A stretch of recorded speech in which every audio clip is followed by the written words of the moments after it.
घटनासार की ये class number 2 है। इससे पहले हमारी एक क्लास हो चुकी है, लेकिन क्लास 2 आने में काफ़ी समय लग गया। अब इसके पीछे 2 रीज़न है। एक तो ये कि भाई, एक तो इसको इन्फॉर्मेशन को रीचेक करने में थोड़ा सा समय लग जाता है, नो डाउट। और दूसरा ये कि क्योंकि हम इसमें कुछ चीज़ें इंक्लूड भी करते हैं, और जो पुरानी भी इन्फॉर्मेशन होती है उसको भी एक बार रीचेक कर लेते हैं, क्योंकि कुछ कुछ गलतियाँ निकल ही आती हैं कहीं ना कहीं। और दूसरा ये कि मैंने सोचा था कि 2 क्लास एक साथ बना देते हैं ताकि जल्दी जल्दी डाल सकें, ठीक है। तो तीसरी क्लास होगी वो आपको जल्दी ही मिल जाए, निश्चिंत रहिए, ठीक। अब बढ़ते हैं हम उससे आगे कि पता है आपको, यहाँ पर हमने करा दिया था पांडुलिपि और ये यहाँ तक कंप्लीट करा दिया था। हम यहाँ से शुरू करेंगे, ठीक है। कि 14 मई से 25 मई 2024 के बीच फ्रांस के कांस शहर में आयोजित 77वें कांस फिल्म फेस्टिवल के प्रतिष्ठित पाम डी और कैटेगरी में 30 वर्ष बाद किस भारतीय फिल्म को नॉमिनेट किया गया है? तो इस फिल्म का नाम है all we imagine as light. ये पायल कपाड़िया की फिल्म है, ठीक है। अब इस फिल्म के बारे में ना, अगर आपको पता नहीं है तो एक बार जा कर के देख लेना, क्योंकि इसको सिर्फ नॉमिनेट नहीं किया गया है, बल्कि कांस फिल्म फेस्टिवल में ये फिल्म अवार्ड भी जीत चुकी है, ठीक है। 2024 के लिए ये फिल्म अवार्ड जीत चुकी है, और काफ़ी अच्छी फिल्म है। अगर आप देखना चाहें तो देख सकते हैं। इसमें असल में क्या है कि 2 नर्सों की कहानी है। 2 नर्सों की कहानी है, जिसमें एक प्रभा है, एक नर्स का नाम प्रभा है और एक का अनु नाम है। ये जो प्रभा है इनकी अरेंज मैरिज है, और जो अनु है वो किसी एक लड़के से, जो इनकी ही उम्र का एक यंग लड़का है, उससे प्रेम करती हैं। ये फिल्म ना महिलाओं के लिए असल में आज़ादी के मायने क्या होते हैं, महिलाओं के लिए असल में, उस पर प्रकाश डालती है। आपको महसूस होगा कि 4 दीवारी से निकल करके महिलाएं बाहर जाती हैं, अगर वो प्रयास करें तो असल में ना, जो एक ढर्रे पर ज़िंदगी चल रही है उससे बाहर निकल के अगर एक बार सोचें तो आज़ादी को किस तरह से फील करती हैं। वो उसी ज़िंदगी में जीते हुए कभी आज़ादी के बारे में सोच ही नहीं पाती हैं। वो कुछ ऐसी भी महिलाएं होती हैं, भाई ज़रूरी नहीं कि सारी महिलाओं के साथ ऐसा हो, लेकिन ज़्यादातर के साथ ऐसा होता है।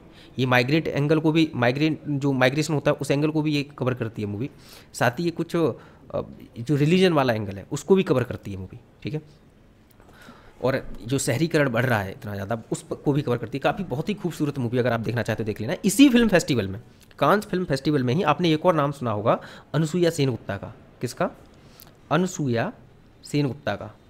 आप इसको ना एक बार, आपने इसको नहीं देखा होगा, अभी यहाँ पर तो इसका नाम नहीं लिखा है, लेकिन अनुसुईया सेनगुप्ता को ना बेस्ट एक्टर का अवार्ड मिला है। ये भी इंडियन एक्टर है, बेस्ट एक्टर का, बंगाली हैं।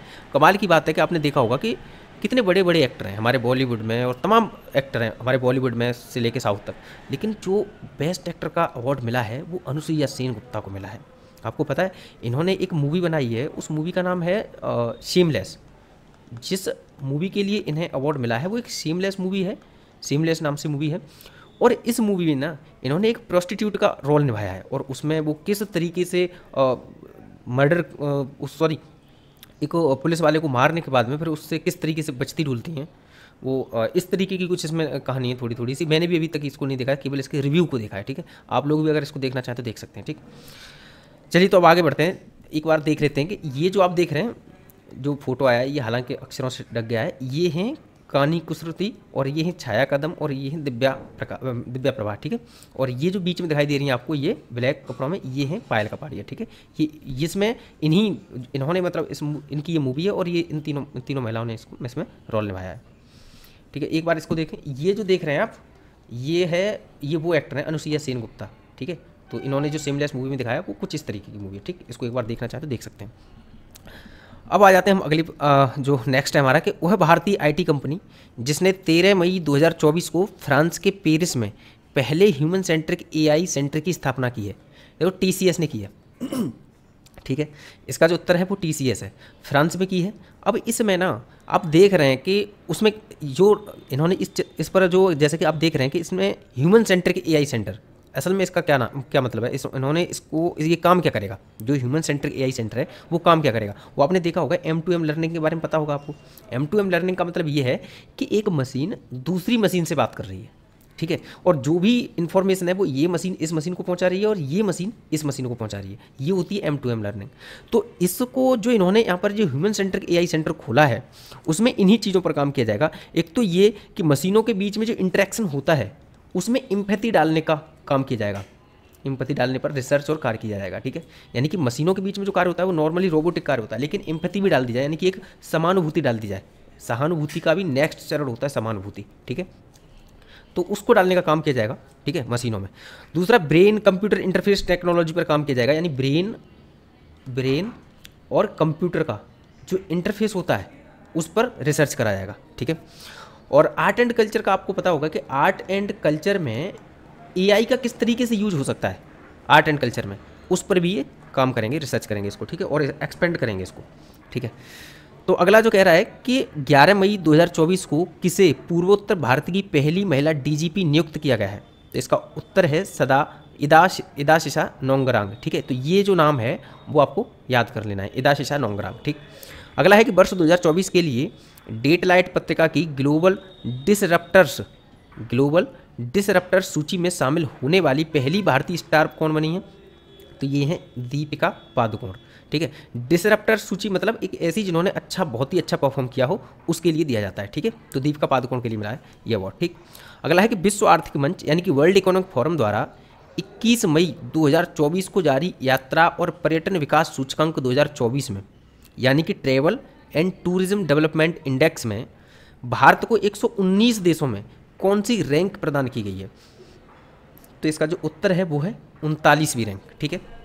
अब इसके बारे में आपको पता होना चाहिए कि ये जो इंडेक्स है ना, जो travel and tourism development index है, ये असल में आपको इसके बारे में क्या क्या पता होना चाहिए। पहली बात, ये किसके द्वारा जारी किया जाता है, ये जारी किया जाता है वर्ल्ड इकोनॉमिक फोरम के द्वारा, ठीक है।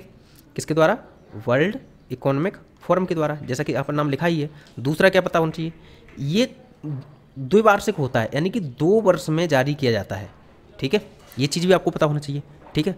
और साथ ही आपको वर्ल्ड इकोनॉमिक फोरम के बारे में पता होना चाहिए। आपको इसके बारे में ये पता होना चाहिए कि इसकी जो स्थापना है वर्ल्ड इकोनॉमिक फोरम की वो 1971 में हुई थी, ठीक। और इसका जो हेडक्वार्टर है वो हेडक्वार्टर कहाँ पर है, ये है कोलोगनी में। कहाँ, अरे इसका जो है ये हेडक्वार्टर कोलोगनी में है, ठीक। कोलोगनी, ये कहाँ है कोलोगनी पता है, स्विट्जरलैंड के जेनेवा में। कहाँ पर है, जेनेवा में है। कहाँ, स्विट्जरलैंड के जेनेवा में, ठीक। ये बात पता होनी चाहिए। साथ ही अब एक बार देखा कि भारत की जो रैंक है वो 39th आई है, लेकिन इसमें पहली दूसरी रैंक किसकी आई है, तो ये भी पता होना चाहिए। तो देखो, पहली रैंक जो आई है वो यूएस की आई है, ठीक है। जो दूसरी रैंक आई है वो स्पेन की आई है, ठीक है। और जो तीसरी रैंक आई है वो किसकी आई है, वो जापान की आई है, ठीक है। ये चीज़ आप लोग दिमाग में रखना, ठीक। और इस जो वर्ल्ड इकोनॉमिक फोरम है, इसके द्वारा कुछ और भी रिपोर्ट जारी की जाती हैं, उसके बारे में भी आप लोगों को दिमाग में याद रखना होगा।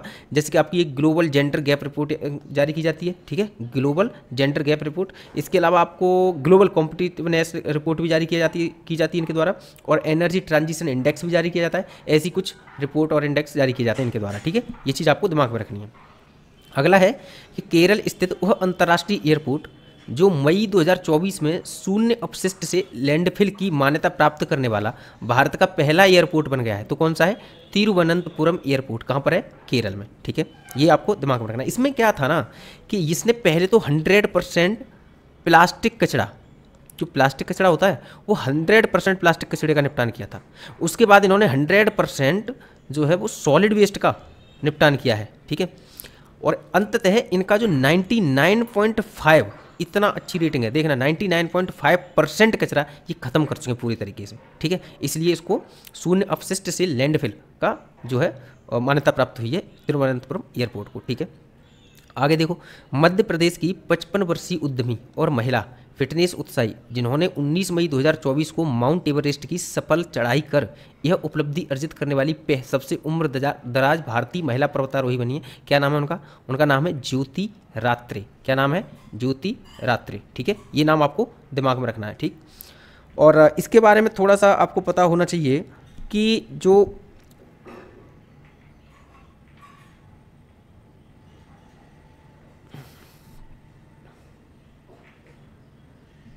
ठीक है। तो अगला है कि जो दूरदर्शन चैनल डीडी किसान ने 26 मई 2024 को अपनी स्थापना की 9वीं वर्षगांठ पर भारत के सरकारी प्रसारण इतिहास में किस नाम से पहले एआई एंकर को पेश किया है, तो इसका उत्तर है कृष और भूमि, ठीक है। ये आपको दिमाग में रखना है, ठीक। ये है कृष और ये है भूमि, ठीक। डीडी किसान चैनल ने शुरू किया है। डीडी किसान चैनल के बारे में ना प्रश्न आ चुका है, 2 एग्जाम्स में आ चुका है, एक बार तो शायद यूपीएससी में आया है और पीसीएस में भी एक बार आ चुका है, ठीक है। तो इसके बारे में आपको दिमाग में रखना है, ठीक है, डीडी किसान चैनल के बारे में। तो हल्की हल्की सी बात याद रखनी है, जैसे कि ये जो स्टार्ट हुआ था ये 2015 में हुआ था, ठीक है, और ये दूरदर्शन के अंडर में ही है, ठीक, दूरदर्शन के अंडर में है, और ये जानकारी प्रोवाइड कराता है किस काम के लिए, किसानों के लिए है मुख्य तौर पर, ठीक है। जैसे कि नई तकनीकी अगर आ रही है, कोई न्यू टेक्नोलॉजी आ रही है, तो उसके बारे में भी ये जानकारी देगा किनको, किसानों को, ठीक। और वाटर कंजर्वेशन से रिलेटेड जानकारी है, वेस्ट मैनेजमेंट से जानकारी है, ये सारी जानकारी कौन देगा, ये डीडी किसान चैनल है, ये मोस्टली किसानों के लिए बनाया गया है, ठीक है। तो इसके लिए ये एग्जाम में भी आ चुका है, तो आपको ये चीज़ दिमाग में रखनी, ठीक। कब शुरू किया गया है, 2015 में, ठीक है। अगला देख लो, अगला कह रहा है कि 26 मई 2024 को पश्चिम बंगाल और बांग्लादेश के तटीय क्षेत्रों में तबाही मचाने वाले तूफान रेमल को यह नाम किस देश द्वारा दिया गया है। तो इसका उत्तर है ओमान, ठीक है। क्या उत्तर है इसका, ओमान।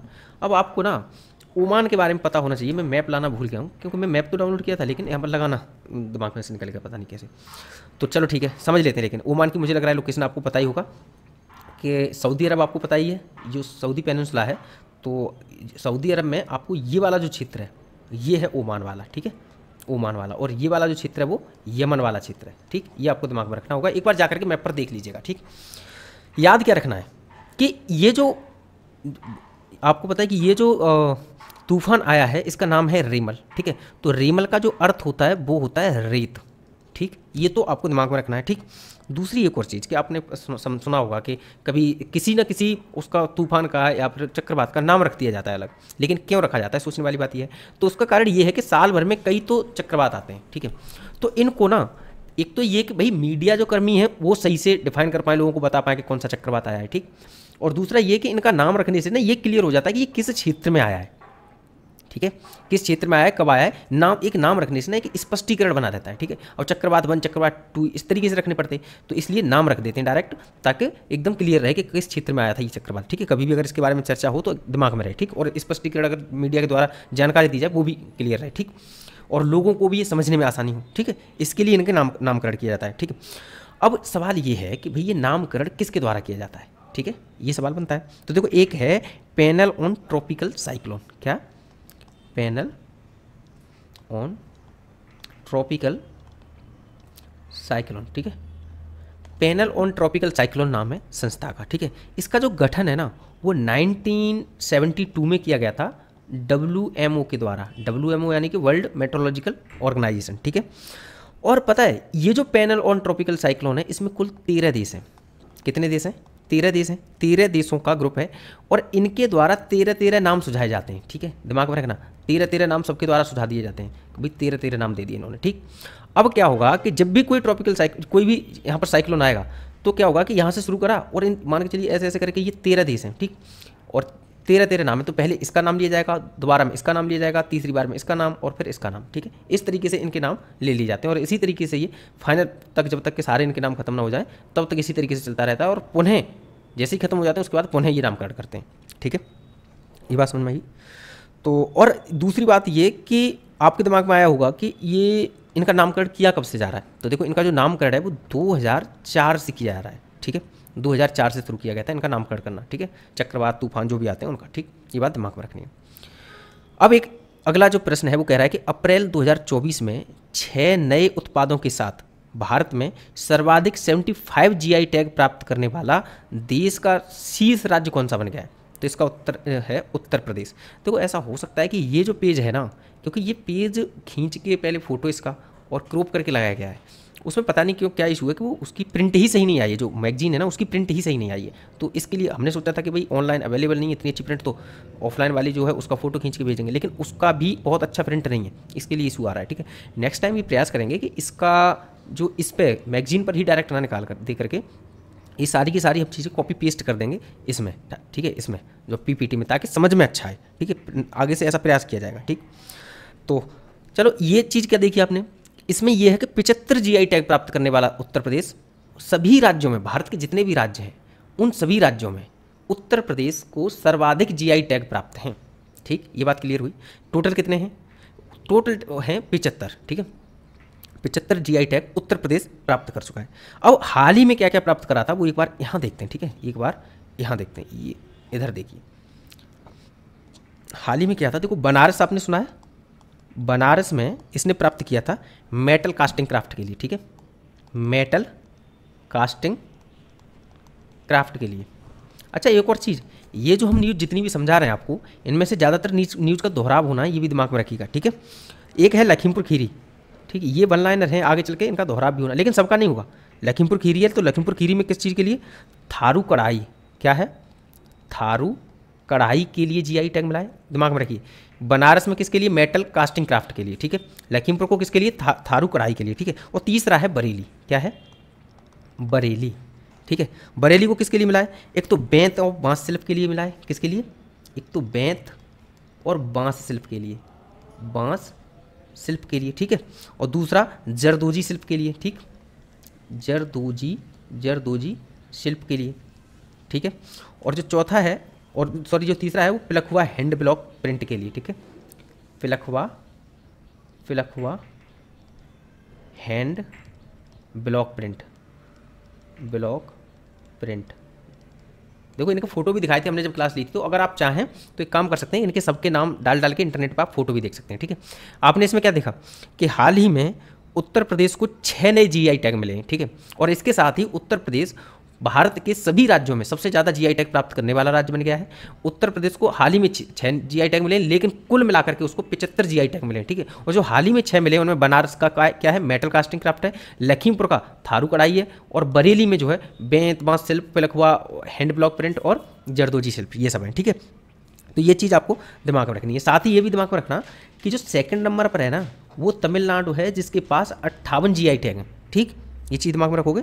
सेकंड नंबर पर तमिलनाडु है जिसको 58 जीआई टैग मिले हैं। और इसके अलावा जीआई टैग के बारे में अगर आपको पता हो, जीआई टैग के बारे में, तो देखो इसका क्या है कि जीआई टैग देने के लिए, यानी कि किसी भी क्षेत्र की अगर कोई फेमस वस्तु होती है तो उसका ना मतलब उसकी नकल ना कर सके आसपास के क्षेत्र के लोग, और उसकी जो क्वालिटी है वो डिक्रीज ना कर दें। इसके लिए क्या करते हैं कि उसको जीआई टैग दे देते हैं, यानी कि जिस क्षेत्र की वो फेमस है उसी क्षेत्र के वो लोग इसको बनाएंगे, ताकि एक तो उसकी क्वालिटी भी ना गिरे, और दूसरा ये कि जिन्होंने इसका इनोवेशन किया है एटलीस्ट उनको इसका फ़ायदा तो मिले, उन्हीं के पास अगर इसके अधिकार होंगे तो ये है कि उसकी एक स्पेशलिटी बनी रहेगी, और जो है उनको जो वहाँ के लोकल के लोग होंगे उनको भी रोजगार मिलता रहेगा, ठीक है।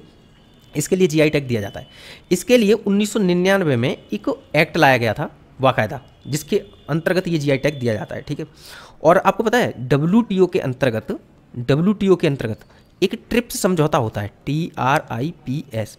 इस ट्रिप्स समझौते के अंतर्गत जो IPR जो होते हैं, यानी कि इंटेलेक्चुअल प्रॉपर्टी राइट होते हैं, उन जो भी देश ट्रिप्स समझौते पर हस्ताक्षर किया है, जिस देश ने, उसकी ये लाइबिलिटी बनती है कि वो अपने देश में जो इंटेलेक्चुअल प्रॉपर्टी राइट हैं उनकी जो है और सुरक्षा करे। ये ट्रिप्स समझौता अपनाया गया था WTO के द्वारा 1995 में, ठीक है, 1995 में ये अपनाया गया था। और इसमें क्या है कि भारत ने भी इस पर साइन किए थे, ठीक है। तो भारत WTO के अंतर्गत ट्रिप्स समझौते का हस्ताक्षर करता देश है, ठीक है।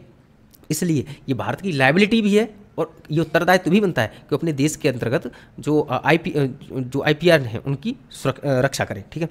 और जीआई टैग जो है वो 10 साल के लिए दिया जाता है, 10 साल के लिए, ठीक। ये चीज़ आप लोग दिमाग में रखना, ठीक। अगर जीआई टैग के बारे में जो महत्वपूर्ण जानकारी बताई है ये चीज़ आपको दिमाग में रखनी है, ठीक है।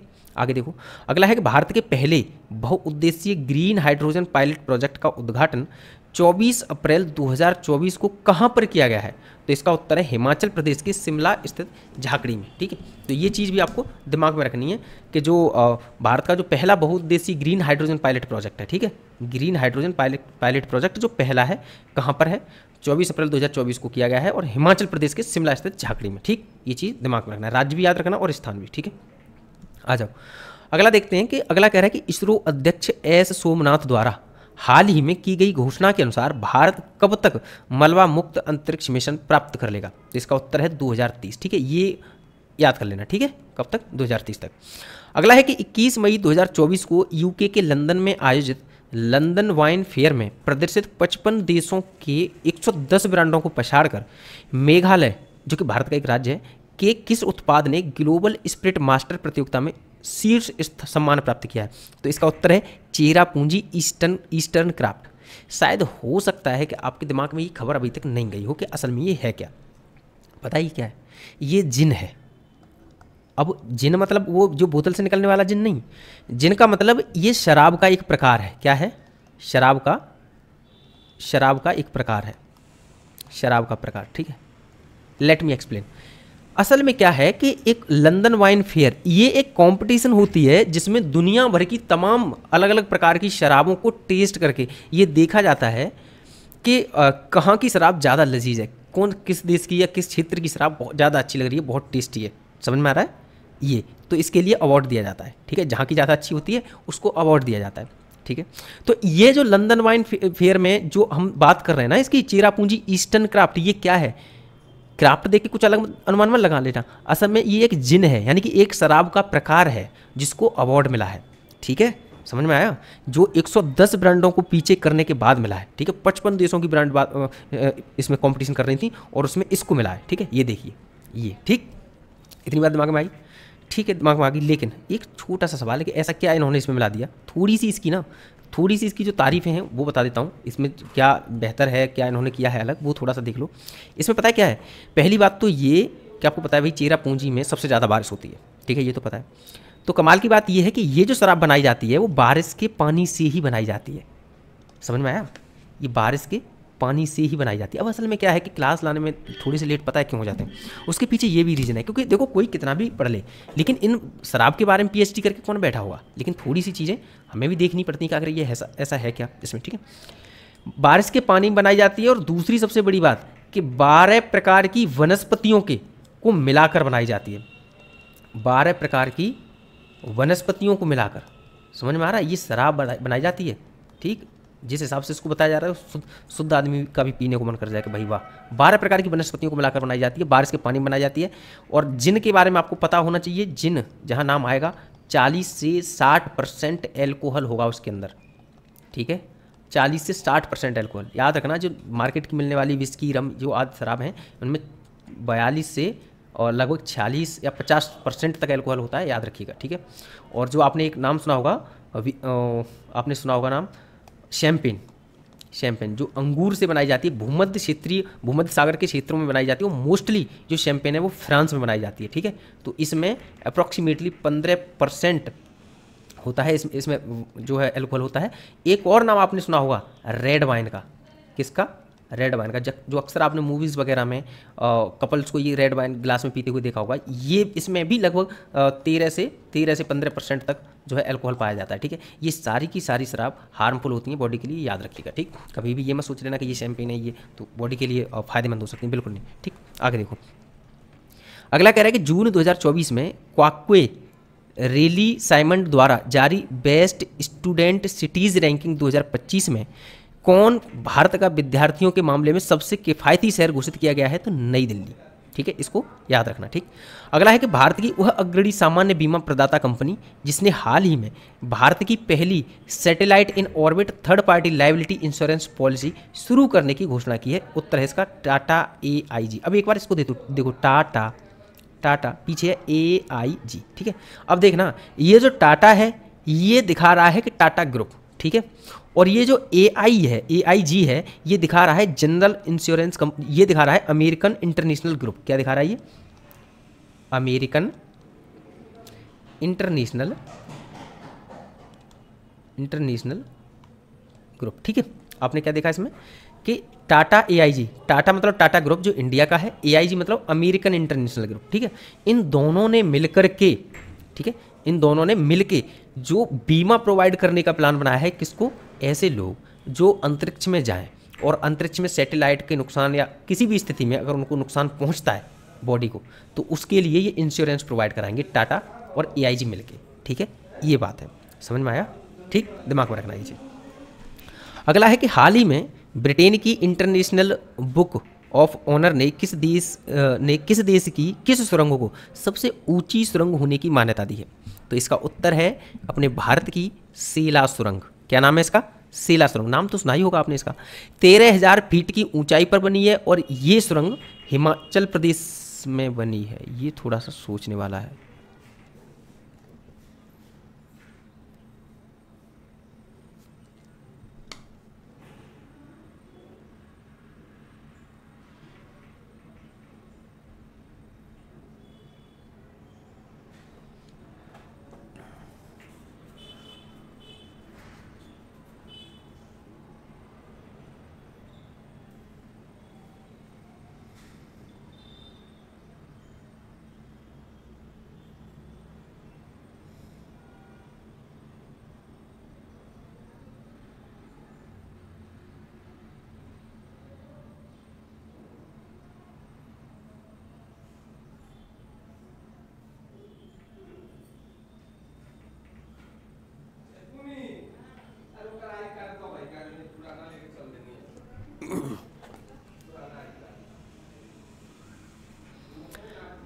बिल्कुल ये चीज़ गलत लिखी हुई है यहाँ पर, जो हिमाचल प्रदेश है ये गलत है, ठीक है, ये आपको दिमाग में रखना है, ठीक। हिमाचल प्रदेश नहीं होगा ये ना, एक बार इसमें देखो, ये अरुणाचल प्रदेश और असम को जोड़ने वाली सुरंग है, ये देखो, ठीक है। अरुणाचल प्रदेश का एक जिला है जिसका नाम है तवांग, क्या है, तवांग जिला, ठीक।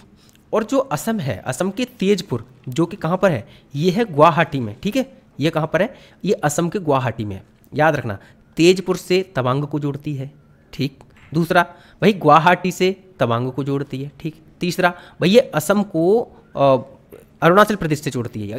तीनों इस ही स्थितियों में ये चीज़ सही होगी, ठीक है। ये है सेला सुरंग, ठीक। ये हिमाचल प्रदेश जो लिखा है ये गलत लिखा है, सही क्या है, सही है अरुणाचल प्रदेश और असम को जोड़ने वाली सुरंग है सेला सुरंग, ठीक है। ये चीज़ आपको दिमाग में रखनी है, ठीक। और इसके बारे में थोड़ा सा समझ लीजिए, ये जो सेला सुरंग है इसके बारे में थोड़ी और एक दो चीज़ें समझ लीजिए। पहली चीज़ ये कि ये जो सुरंग है ये 2 लेन वाली सुरंग है, ठीक है, 2 लेन वाली सुरंग है, ठीक।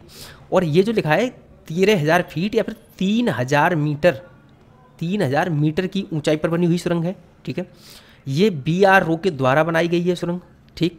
और इसकी जो लंबाई है वो 980 मीटर है, यानी कि लगभग 1 किलोमीटर के अप्रॉक्सीमेटली, ठीक है। ये चीज़ आपको दिमाग में रखनी है सेला सुरंग के बारे में, ठीक। अगला कह रहा है कि DRDO द्वारा ओडिशा तट से 29 मई 2024 को वायुसेना के सुखोई 30 लड़ाकू विमान से हवा से सतह पर मार करने वाली किस मिसाइल का सफल परीक्षण किया गया है, तो इसका उत्तर है रुद्रम 2। देखो भाई, पहली तो बात ये आपको दिमाग में रखना है कि ये जो रुद्रम 2 मिसाइल है, ये रुद्रम 2 है क्या, एयर टू सरफेस, यानी हवा से ज़मीन पर मार करने वाली मिसाइल है ये, ठीक है, ठीक है। ये सेला सुरंग का जो है चित्र था जो हमने नहीं दिखा पाया था। और ये देखो, ये है रुद्रम 2, ठीक।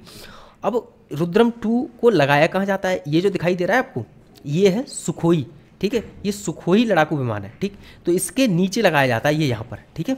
इसको जो रुद्रम 2 मिसाइल है इसको यहाँ लगाया जाता है, ठीक। इसके अलावा आपको पता है रुद्रम 1 भी है।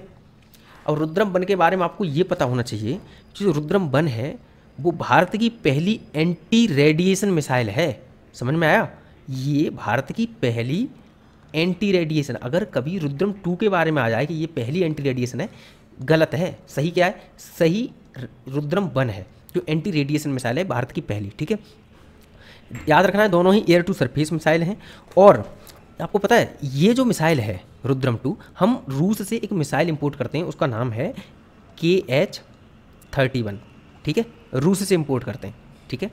अब पता है ऐसा पॉसिबिलिटीज़ लगाई जा रही हैं कि रुद्रम 2 मिसाइल हमें इस मामले में निर्भरता प्राप्त कर देगी कि KH-31 मिसाइल हमें रसिया से इंपोर्ट नहीं करनी पड़ेगी, उसकी जगह पर रुद्रम 2 मिसाइल लग जाएगी, ठीक है। क्योंकि KH-31 भी ये भी सुखोई के साथ ही लगाई जाती है, ठीक है। तो हम प्रयास करेंगे कि रुद्रम 2 मिसाइल सुखोई के साथ लग के और सही कार्य करती रहे जैसा KH-31 कार्य करती है, ठीक है। ये बात क्लियर हुई, चलो आगे बढ़ते हैं। अगला है कि वह भारतीय पर्वतारोही जिन्होंने मई 2024 में एक ही सीजन में 2 बार माउंट एवरेस्ट और माउंट लोत्से पर चढ़ाई करने वाले पहले पर्वतारोही बने हैं, तो इनका नाम है सत्यदीप गुप्ता। क्या नाम है इनका, सत्यदीप गुप्ता। एक बार इसे देखो, इसका नाम है माउंट एवरेस्ट, ठीक है, और दूसरा है माउंट लोत्से, ठीक है। अब एक बार इधर देखो, माउंट एवरेस्ट ये रहा जो कि 8,848 अप्रॉक्सीमेटली मान के चल रहे हैं मीटर इसकी लंबाई ऊंचाई है, ठीक।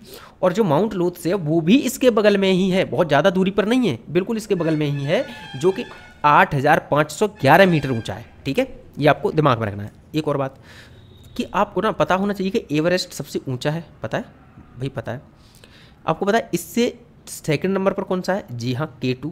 इससे थर्ड नंबर पर कौन सा है, जी हाँ कंचनजंगा है, क्या है, कंचनजंगा, ठीक वही, ठीक है। चौथे नंबर पर क्या है, माउंट लोत्से। याद रखना माउंट एवरेस्ट पहले नंबर पर है पूरी दुनिया में ऊंचाई के मामले में, K2 दूसरे पर है, कंचनजंगा तीसरे पर है, और माउंट लोत्से को 4th स्थान पर रखा जाता है, ये दिमाग में रखिएगा, ठीक है। चलो तो अब आगे बढ़ें। अगला है कि कोचीन विज्ञान और प्रौद्योगिकी विश्वविद्यालय के समुद्री जीव विज्ञानियों द्वारा हाल ही में खोजी गई समुद्री टारडीग्रेड यानी कि जल भालू की नई प्रजाति का नाम चंद्रयान 3 अभियान की स्मृति में रखा गया है, तो इसका नाम है बेटिलिप्स चंद्रायणी। तो देखो ठीक है, बेटिलिप्स चंद्रायणी है क्या, सवाल अगर बनेगा इसमें से पहली बार तो मुझे नहीं लगता इसमें से सवाल बनेगा, लेकिन अगर बनेगा सवाल इसमें से तो ये बनेगा कि हाल ही में अखबारों में चर्चा में रही बेटी लिप्स चंद्रायणी है क्या। और फिर आपको 4 ऑप्शन देगा। कोई कहेगा कि चंद्रमा पर खोजा गया क्रेटर है, कोई कहेगा मंगल पर खोजा गया क्रेटर है, कोई कहेगा चंद्रमा के तीसरा ऑप्शन होगा, हो सकता है कि चंद्रमा के मिशन में हेल्प करने वाली महिला का नाम है। ठीक है, तो आपको दिमाग में रखना है कि ये एक समुद्री भालू की, ये एक जल भालू की प्रजाति है जिसका नाम है जो समुद्री टार्डिग्रेड होता है ये। ठीक है, ठीक, तो ये उसका नाम है। ठीक, और चंद्रमा जो चंद्रयान 3 जो हमारा मिशन है उसकी स्मृति में इसका नाम पीछे चंद्रायणी लगा दिया गया है। ठीक है, ये चीज़ आपको दिमाग में रखनी है। अगला है कि आईटी कंपनी इन्फोसिस को हाल ही में उसके किस सिस्टम के लिए ISO 42001 सच दैट 2023 प्रमाणन प्रदान किया गया है। तो इसका उत्तर है AI मैनेजमेंट सिस्टम। ठीक, अब देखो जहाँ जहाँ आपको ये लिखा दिखे ना ISO 42001 और फिर ये बिंदी लगा के 2023, अब 2023 ना हो कुछ और हो, ISO 42001 ये हो, इसका मतलब ये है कि ये उन आइटम्स को दिया जाता है जो AI से रिलेटेड होते हैं। ठीक है, आर्टिफिशियल इंटेलिजेंस से रिलेटेड होते हैं, उनसे रिलेटेड होता है ये, उनको दिया जाता है। ठीक है, अब इससे रिलेटेड कुछ और भी होते हैं लेकिन उनका मैं नाम लाना भूल गया हूँ। आप चाहो तो एक बार इंटरनेट पर जरूर देख लेना, इसकी लिस्ट देख लेना कि किस प्रकार का किसे दिया जाता है। ठीक है, उसका नंबर जरूर याद रख लेना, ये इंपॉर्टेंट है, याद रखना, भूलना नहीं है। ठीक है, आपको वहाँ पर लिस्ट लगाने के लिए आ जाएगी और उसमें आपको लगाना होगा। ठीक, दिमाग में रखना। अगला है हाल ही में शोधकर्ताओं की एक टीम ने पश्चिमी घाट में 140 वर्षों के बाद किस नाम के दुर्लभ वृक्ष प्रजाति की खोज की है। तो उत्तर है उनियाला मल्टीब्रैक्टिटा। आपको इसमें भी इसी तरीके से पूछा जा सकता है कि उनियाला जो मल्टीब्रैक्टिटा ये असल में है क्या। ठीक है, तो आपको दिमाग में रखना है कि क्या है ये, कि कोई एक दुर्लभ वृक्ष की प्रजाति है। क्या है ये, वृक्ष की प्रजाति, ना किसी जीव की प्रजाति है, ना किसी एस्टेरॉयड का नाम है, किसका क्या है ये, वृक्ष की प्रजाति। ठीक, नाम क्या है, उनियाला मल्टीब्रैक्टिटा। ठीक, अगला है कि भारत की निजी क्षेत्र की company Tata advance system limited यानी कि TASL द्वारा निर्मित पहला पृथ्वी अवलोकन उपग्रह जिसका प्रक्षेपण 7 अप्रैल 2024 को कैनेडी स्पेस सेंटर फ्लोरिडा से SpaceX रॉकेट के फाल्कन 9 से किया गया है। क्या नाम है इसका, इसका नाम है TSAT-1A। क्या है, TSAT-1A। ये असल में है क्या, देखो कंपनी का नाम आया है कि टाटा एडवांस सिस्टम लिमिटेड। ठीक है, अभी तक क्या है, भारत सरकार की इसरो के द्वारा लॉन्च किए जाते हैं ये। ठीक है, उपग्रह, लेकिन इसमें क्या है, इसमें ये है कि ये जो उपग्रह लॉन्च किया गया है ये उपग्रह पहली बात तो ये कि निजी कंपनी का है, भारत की निजी कंपनी का। क्या नाम है उसका, टाटा एडवांस सिस्टम लिमिटेड। ठीक है, और ये पहला पृथ्वी अवलोकन उपग्रह है, यानी जो अर्थ ऑब्जर्वेटरी सैटेलाइट होते हैं ये वही है, अर्थ को ऑब्जर्व करने वाला। आपको पता है कुछ ऐसे होते हैं जो इन्फॉर्मेशन देने के लिए होते हैं। ठीक है, इन्फॉर्मेशन देने के लिए होते हैं, कुछ ऐसे होते हैं जो मौसमी उपग्रह होते हैं। ठीक, कुछ अर्थ ऑब्जर्वेशन वाले होते हैं। अब जैसे कहीं लिखा हो कि भाई INSAT और लिखा हो 1A 1B 1A 1B 2A 2B 2C ये सब लिखा हो तो समझ जाना ये इनसेट है, यानी कि, और ये 1A 1B है, यानी कि ये एक इन्फॉर्मेशन देने वाला सैटेलाइट है। ठीक, कहीं पर लिखा हो GSAT, क्या लिखा हो, GSAT लिखा हो। ठीक है, या फिर मान के चलो लिखा हो CMS लिखा हो। ठीक, ये सारे क्या है, ये दूर संचार वाले उपग्रह हैं। ठीक, ये दूर संचार वाले, ठीक, कम्युनिकेशन वाले, टेली कम्युनिकेशन वाले। कहीं पर कल्पना सीरीज का कोई उपग्रह हो, कल्पना हो, या फिर मान के चलो इनसेट तो लिखा है, इनसेट तो लिखा है, इसमें भी इनसेट है, लेकिन इसमें इनसेट तो लिखा है, लेकिन ये ऐसे है 3D या मान के चलो 4D, पीछे S लगा हो सकता है, M लगा हो सकता है, कुछ भी हो। तो ऐसे उपग्रह होते हैं मौसम के लिए। ठीक, और अगर कहीं पर लिखा है मान के चलो कि कार्टोसैट लिखा है, क्या लिखा है, मान के चलो कार्टोसैट लिखा है। ठीक, या फिर मान के चलो आपका ओशियन सेट लिखा है, ओशियन सेट लिखा है। ठीक है, या फिर मान के चलो आपका रीसेट ही लिखा है। ठीक, रीसेट लिखा है, या EOS लिखा है। ये इस तरह के अगर नाम आते हैं तो ये मान के चलिए कि ये जो सैटेलाइट हैं ये अर्थ ऑब्जर्वेशन वाले सैटेलाइट हैं जो इसरो के द्वारा प्रक्षेपित किए जाते हैं। ठीक, इसका नाम है TSAT-1A। तो ये इसरो के द्वारा नहीं है प्रक्षेपित, ये किसके द्वारा प्रक्षेपित है, ये कैनेडी स्पेस सेंटर जो कि US का है और ये फ्लोरिडा में है। फ्लोरिडा आपको पता है, एक बार इधर देखो, ये देखो US का मैप है। ठीक है, और ये US के मैप में ये जो स्टेट है इसका, ये जो यहाँ पर जो गल्फ ऑफ मैक्सिको और अटलांटिक ओशन के बीच में ये जो आपको स्टेट दिखाई दे रहा है ये है फ्लोरिडा। ठीक है, तो ये फ्लोरिडा में US का एक कैनेडी स्पेस सेंटर है। ठीक, काफ़ी फेमस है, याद रखिएगा, कैनेडी स्पेस सेंटर। यहाँ से इसको लॉन्च किया गया है। दूसरी चीज़ क्या कि इसको फाल्कन 9 रॉकेट से लॉन्च किया गया है। मैं फाल्कन 9 की इमेज तो नहीं लेके आ पाया हूँ, लेकिन याद रखना ये एक ऐसा लॉन्च पैड है, ये एक ऐसा रॉकेट है जो किसी भी उपग्रह को लॉन्च करने के बाद में वापस उसी क्षेत्र में आ जाता है, यानी कि ये एक रीयूजेबल रॉकेट है, याद रखना, ठीक है। यानी कि इसको कई बार हम यूज कर सकते हैं। जनरली होता क्या है कि भाई रॉकेट को हमने किसी उपग्रह को लेके और अंतरिक्ष में भेजा तो उपग्रह लॉन्च हो गया, ठीक है। अब रॉकेट को हम वापस नहीं ला पाते, लेकिन ये जो फाल्कन 9 है ये पहला है दुनिया का और अभी तक का सबसे सफल रॉकेट है जिसको अच्छे तरीके से रीयूज किया जा सकता है, ठीक है। भारत ने भी ऐसा प्रयास किया था, लेकिन उसमें क्या था, हम पैराशूट लगाते थे, पैराशूट लगा के तब वो जमीन पर गिरता था। ये क्या है, ये जिस वेग से जाता है उसी टेक्नोलॉजी के माध्यम से आता है। और अगर इस क्षेत्र मान के लिए इतने क्षेत्र से अगर इसको उड़ाया गया ना, तो वापस जब ये आएगा तो इतने ही क्षेत्र में आकर के रुकेगा। समझ में आया। अच्छा, पैराशूट से अगर हम करते हैं तो वो तो आपको पता है किसी भी क्षेत्र में गिर सकता है, ठीक है। चलो आगे बढ़ते हैं। अगला है कि मई 2024 में किस राज्य सरकार ने गुटखा और पान मसाला पर 1 वर्ष का प्रतिबंध लगा दिया है? तो इसका उत्तर है तेलंगाना। याद रखना इसको, ठीक है, क्योंकि पिछली बार न्यूजीलैंड ने लगाया था, तो उसका आया था एग्जाम में 2023 के प्रीलिम्स में, ठीक है, यूपीपीसीएस में। अगला देखो, अगला है कि मई 2024 में यूनेस्को की मेमोरी ऑफ वर्ल्ड रजिस्टर में शामिल की गई भारत की 3 ऐतिहासिक पांडुलिपियाँ क्या हैं? रामचरितमानस है, पंचतंत्र है, सुहृदय लोक लोचन है।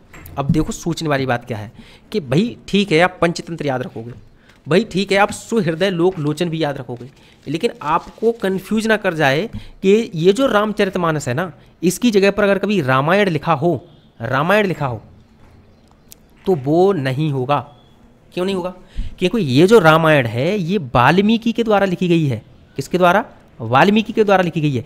लेकिन जो रामचरितमानस है उसको गोस्वामी तुलसीदास ने लिखा है, गोस्वामी तुलसीदास ने लिखा है। और इन्होंने लिखा था संवत 1631 में। कब? संवत 1631 में। इसके ऊपर एक चौपाई भी है कि संवत 1631 सा कहूँ कथा हर धरपग सीसा, ठीक है भैया। ये गेट संवत 1631 सा कहूँ कथा धर हरपग सीसा, ठीक है, संवत 1631 में लिखी गई है, ठीक है। अब थोड़ी सी इनके बारे में आपको जानकारी होनी चाहिए, ठीक। जैसे कि रामचरितमानस है ना, मुझे लगता है ज़्यादातर लोगों को जानकारी होगी, अगर नहीं है तो थोड़ा सा आपको पता होना चाहिए कि इसमें 7 कांड हैं। कितने? 7 कांड हैं, यानी कि 7 चैप्टर्स मान के चलो आप, ठीक है। और 7 कांडों में क्या क्या नाम है? एक है इसका नाम बालकांड है, ठीक है। अब इस पर ज़्यादा नहीं बात करेंगे, लेकिन समझ लो हल्का हल्का सा। एक है इसका बालकांड, दूसरा है इसका नाम क्या है? अयोध्या कांड है, तीसरा इसका नाम अरण्य कांड है, और चौथा है किष्किंधा कांड, और अगला है सुंदरकांड, फिर है लंका कांड, और फिर उत्तरकांड। यानी 7 कांड हैं इसमें। उस 7 कांडों में क्या है कि अलग अलग प्रकार की मतलब कथा कही गई है, मतलब कथा है भगवान श्री रामचंद्र की ही, लेकिन उसमें थोड़ा सा जैसे बाल कांड है तो भगवान श्री राम के बालपन की जो भी कथाएं हैं वो सब बाल कांड में। अयोध्या कांड में जो भी इशू बने अयोध्या मतलब राज्य को लेकर के, और जो इशू बने थे कि मतलब कैकेयी और सुमित्रा का जो होता जिसके चक्कर में भगवान श्री राम को बाहर वनवास जाना पड़ा था, तो ये सब अयोध्या कांड में दिया गया है, ठीक है। अरण्य कांड में क्या है कि जब भगवान श्री राम चले गए तो जंगल में उन्होंने जो भी चैलेंजेस फेस किया, जिन ऋषि मुनियों से मिले, तो वो सब अरण्य कांड के अंतर्गत है, क्योंकि अरण्य का नाम ही विपिन होता है, यानी कि जंगल होता है, ठीक। अगला है किष्किंधा कांड। तो देखो सुग्रीव से मिलना हुआ, हनुमान जी से मिलना हुआ, और ये बाली को मारना हुआ, ये सब कहाँ हुआ था? ये सब किष्किंधा कांड में हुआ है। सुंदरकांड में क्या है? तो सुंदरकांड में क्या है कि जब भगवान श्री राम ने इन वानरों से सलाह मशवरा करके जब इनको सीता माता की खोज के लिए भेजा, तो उसमें हनुमान जी को पता नहीं था, तो समुद्र के किनारे जो खड़े होके इनको, जो सुंदरकांड की चौपाई है ना पहली, यहाँ से शुरू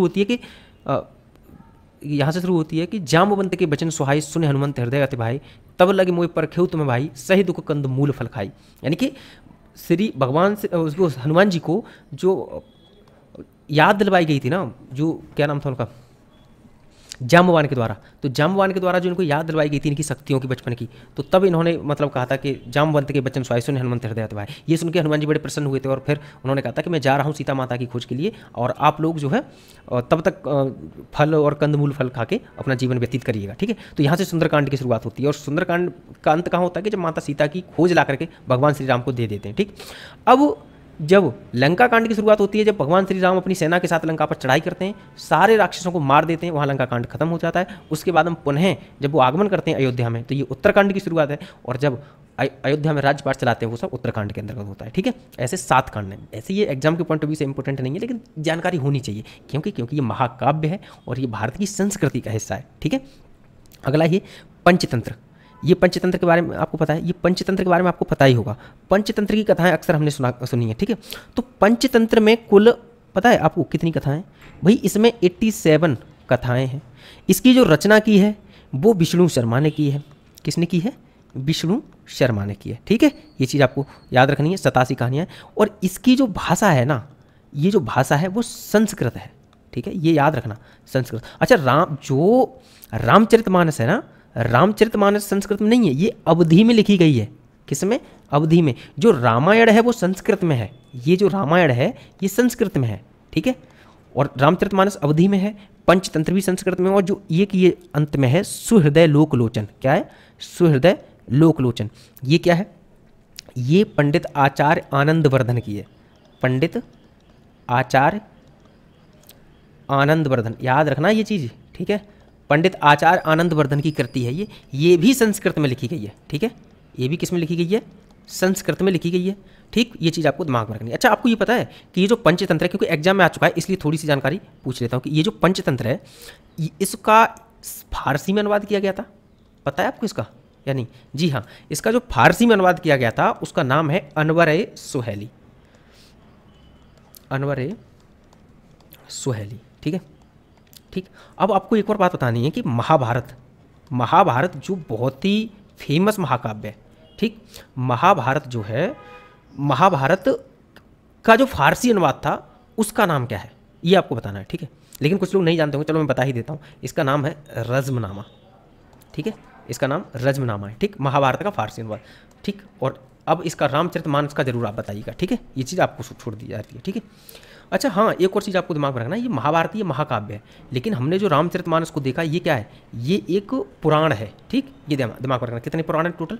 कुल 18 पुराण हैं, 4 वेद हैं। ठीक है, 4 वेद हैं, 18 पुराण हैं और 108 उपनिषद हैं।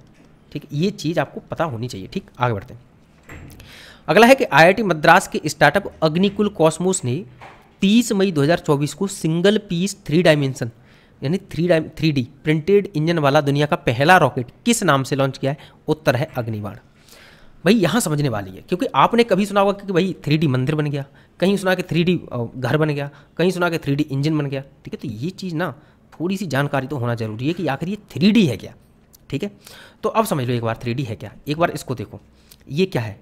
ये एक फिलामेंट है, एक प्रकार की प्लास्टिक। ठीक है, और इस प्लास्टिक से ही घर नहीं, कोई छोटी छोटी वस्तु बनाई जाती हैं। जैसे कि एक बार ये देखो, ये है 3D प्रिंटर। ये बदकिस्मती से ये हो गया कि इसके ऊपर ये हमने लिख दिया है, दिमाग में ही नहीं रहता। ठीक है, एक बार देखो, ये दिखाई दे रहा है आपको? ये क्या है? 3D प्रिंटर है, और इनमें से किसी रील को यहाँ पर ऊपर लगा दिया है। अब पता है इसकी क्वालिटी क्या है कि जब ये यहाँ पर इसको मेल्ट कर देगा ना, तो ये सॉलिड रूप जल्दी ले लेता है। ठीक है, तो 3D प्रिंटर क्या है कि ये जो फिलामेंट है इसको ये मेल्ट कर देता है, मेल्ट करके और आकार देता रहता है। नीचे से आकार देना शुरू करता है, इस जगह से। ठीक है, आकार देना शुरू होता है और ये साथ के साथ सॉलिड होता चलता है। तो किसी भी प्रकार का कोई भी चीज़ बनानी होगी वो ये बना देगा। अभी मुझे लगता है दिमाग में नहीं गई बात, दोबारा सोचो। जब आप किसी कॉपी को लो, कोई सॉफ्ट कॉपी आपको निकलवानी हो, आप प्रिंटर से प्रिंट आउट करवाते हो, जैसे कि आप अपने एडमिट कार्ड का प्रिंट आउट करवाते हो। ठीक है, उसमें क्या होता है? उसमें ये होता है कि आप उस एडमिट कार्ड को निकलवाने के बाद में अपना फोटो भी देखते हो, तुम्हारा फोटो है, कि अपने फोटो को छू पाते हो? नहीं, क्योंकि वो तो पेज पर छपा हुआ है, नहीं छू पाते। लेकिन मान के चलो मैं तुमसे कहूँ कि चलो ठीक है, मैं आपको एक PDF दे रहा हूँ, इसका आप प्रिंट आउट करवा दो, आप करवा दोगे। मैं कहूँगा चलो ठीक है, ये एक चित्र है किसी का, इस चित्र का आप प्रिंट आउट करवा दो, आप करवा दोगे। ठीक है, लेकिन मैंने क्या करा कि आपको अपना माइक उठा के दे दिया, मैंने अपना मोबाइल उठा के दे दिया, मैंने अपना गिलास उठा के दे दिया, कहा इसका प्रिंट आउट करवाओ। अब क्या करोगे आप? गिलास को किस तरीके से मशीन में रखोगे? और अगर रख भी दोगे तो क्या होगा? वो 2D उसका प्रिंट करेगा, यानी कि अगर अपने गिलास रखेगा तो जितना नीचे उसके लगा होगा वो ही प्रिंट करेगा। लेकिन 3D में ऐसा नहीं है। 3D में ऐसा होगा कि जैसे ही मैं गिलास दूंगा तो मुझे जो प्रिंट मिलेगा वो सेम उसका दूसरा गिलास मिल जाएगा। समझ में आया मैं क्या कह रहा हूँ? ठीक है, तो अब ये जो मटेरियल है डिपेंड ये करता है कि वो जो मटेरियल जो हमारे पास गिलास बना होगा वो किस मटेरियल का बना होगा। तो डिपेंड ये करता है कि इस 3D प्रिंटर में मटेरियल कौन सा लगा है। जैसे ये फिलामेंट है तो वो गिलास फिलामेंट का बना होगा, तो क्या हमेशा ही इसी फिलामेंट को यूज किया जाता है? नहीं, बिल्कुल नहीं। देखो, ये क्या है? ये है 3D इंजन। अब इस तरीके की मेटल अगर चीज़ें लगा दी जाएंगी, और ये प्रिंटर भी अच्छी क्वालिटी का होगा, फिर ये तो नहीं होगा, तो ऐसी पॉसिबिलिटीज़ हैं कि हम इस तरीके के इंजन वगैरह बना लें, ठीक है। तो ये वही है, 3D इंजन बना हुआ है ये इसी तरीके के प्रिंटर के द्वारा। क्या समझ में आ रहा है टेक्नोलॉजी कितना आगे बढ़ रही है? समझ में आया? ये यहाँ तक तो ठीक था, फिलामेंट से कोई वस्तु बनाई जा रही थी, ठीक था, लेकिन इंजन ही बन गया। सबसे बड़ी बात, घर ही बन गया, घर भी बन जाते हैं। चलो ठीक है, यहाँ तक भी ठीक था भाई। प्रिंटर आप सोचोगे कितना बड़ा प्रिंटर, जी हाँ, इतना ही बड़ा प्रिंटर इसी तरीके से बनाया जा रहा है। चलो ठीक है, आप यहाँ सोच सकते हो कि भाई ठीक है ये बन गया, यहाँ तक ठीक है, लेकिन बात यहीं पर ख़त्म नहीं हुई है। बात शुरू होती है यहाँ, इसको देखो, ये क्या है? हार्ट बन गया। क्या ये काम करेगा? जी हाँ, भविष्य में पूरी संभावनाएं हैं कि जो मनुष्य के बॉडी ऑर्गन्स होंगे, चाहे हार्ट हुआ, किडनी हुई, फेफड़ा हुआ, कुछ भी बनेगा। और वो कैसे बनेगा, उस पर प्रयोग चल रहे हैं। और ऐसी ठीक ठाक आज से आप कुछ ही सालों के बाद ये न्यूज़ पढ़ोगे, विश्वास मानिए आप ये न्यूज़ पढ़ोगे कि बॉडी के लिए जो ऑर्गन्स हैं उसके लिए कोई ट्रांसप्लांट करवाने की आवश्यकता नहीं है कि किसी से हम ढूंढते ढूंढें, बल्कि उसके लिए आपको 3D प्रिंटेड ऑर्गन्स मिलना शुरू हो जाएंगे। ये याद रखना। इसके तहत क्या होगा, मटेरियल पर ध्यान देंगे और साथ ही इनकी क्रियाविधि पर ध्यान देंगे, ठीक है। ये कितने सफल होते हैं ये भी भविष्य में देखना होगा, लेकिन ये साइंस का एक चमत्कारिक इनोवेशन है, ये याद रखना। क्योंकि 3D प्रिंटर से आप पूरा हार्ट बना दोगे। समझ में आ रहा है? किस तरह का हार्ट अपने कलेजे में रखना है, किस तरह का फेफड़ा, ये सब 3D प्रिंटेड बना देगा। समझ में आया? और साइज़ वगैरह ये सब इसमें मशीनों में हम रख देते हैं कि कितना साइज़ होना चाहिए, कितना वेट होना चाहिए, सब चीज़ का ध्यान रखने वाला है ये प्रिंटर। तो इसलिए ये साइंस के क्षेत्र में बहुत बड़ा इनोवेशन है। समझ में आया? तो चलो आगे देखते हैं। अगला कह रहा है कि हाल ही में अपने स्कूली पाठ्यक्रम में कृत्रिम बुद्धिमत्ता को शामिल करने वाला देश का पहला राज्य कौन सा बना है? केरल बना है, याद रखिएगा, ठीक है। अप्रैल 2024 में किस आईआईटी को भारत सरकार के पेटेंट कार्यालय से स्वदेशी रूप से विकसित हल्के कॉम्पैक्ट इन्वर्टर के लिए पेटेंट प्रदान किया गया है? तो इसका उत्तर है आईआईटी पटना। याद रखिएगा, आईआईटी का नाम आते ही सबसे पहले क्या करते हैं, सबसे पहले हम देखते हैं कि आईआईटी बॉम्बे, आईआईटी रुड़की और आईआईटी दिल्ली, इन्हीं सब का नाम देखते हैं, ठीक है, आईआईटी मद्रास। लेकिन याद रखना ये क्या है, आईआईटी पटना, ठीक, दिमाग में रखना। और आईआईटी से संबंधित हर एग्जाम में, चाहे वो समीक्षा अधिकारी का हो या फिर वो पीसीएस का एग्जाम हो, हर एग्जाम में आईआईटी से संबंधित एक प्रश्न आता ही आता है, ठीक है, ये दिमाग में रखिएगा, ठीक। थोड़ा सा ये पेटेंट वाली बात आ जाती है तो थोड़ा सा ये भी रखिएगा आप कि हमने जीआई टैग के बारे में देखा था, 10 साल के लिए दिया जाता है, लेकिन पेटेंट 20 साल के लिए दिया जाता है। कन्फ्यूज नहीं होना है, समझ में आ रहा है? जीआई टैग 10 साल के लिए दिया जाता है, पेटेंट 20 साल के लिए दिया जाता है, ठीक है। और ये भी जो ट्रिप्स समझौता हुआ था ट्रिप्स समझौता हुआ था जो डब्ल्यूटीओ का है 1995 में, जिसके तहत इंटेलेक्चुअल प्रॉपर्टी राइट का हर देश को, जिसने उस पर साइन किए हैं, सुरक्षा करनी थी, उसका संरक्षण करना था, ठीक है, यानी कि आईपीआर नियमों को बनाना था, वो किसके अंतर्गत है? वो ट्रिप्स समझौते के अंतर्गत है। भारत ने इस पर हस्ताक्षर किए हुए हैं, 1995 में लाया गया था। जो पेटेंट है वो 20 साल के लिए दिया जाता है। ये हल्की हल्की सी चीज़ आपको दिमाग में रखनी है, ठीक है। और आगे आ जाते हैं। अगला कह रहा है कि हाल ही में केंद्र सरकार ने पूर्वोत्तर के किस राज्य में भारतीय प्रबंधन संस्थान यानी कि आईआईएम की स्थापना को मंजूरी प्रदान की है? तो इसका उत्तर है असम के कामरूप के मरामीटा में, ठीक है। ये क्या है? आईआईएम। ये है क्या? थोड़ी सी इसके बारे में जानकारी एग्जाम के पॉइंट ऑफ व्यू से नहीं लगता इतना महत्वपूर्ण होगा, लेकिन हल्का सा दिमाग में रखिएगा आईआईएम के बारे में कि ये ना, आपको पता है कि एमबीए लोग करते हैं, पता है ना आप लोग को, एमबीए लोग करते हैं, ऐसे ही लोग आईआईएम में भी एडमिशन लेते हैं। और वो किसके द्वारा लेते हैं? कैट के द्वारा, ठीक है, ये दिमाग में रखोगे। और इसके अंतर्गत क्या है कि मैनेजमेंट से रिलेटेड आपको पोस्ट ग्रेजुएशन कराई जाती है, यानी कि हम कह सकते हैं कि पोस्ट ग्रेजुएशन इन मैनेजमेंट, ठीक है, ये होता है आईआईएम।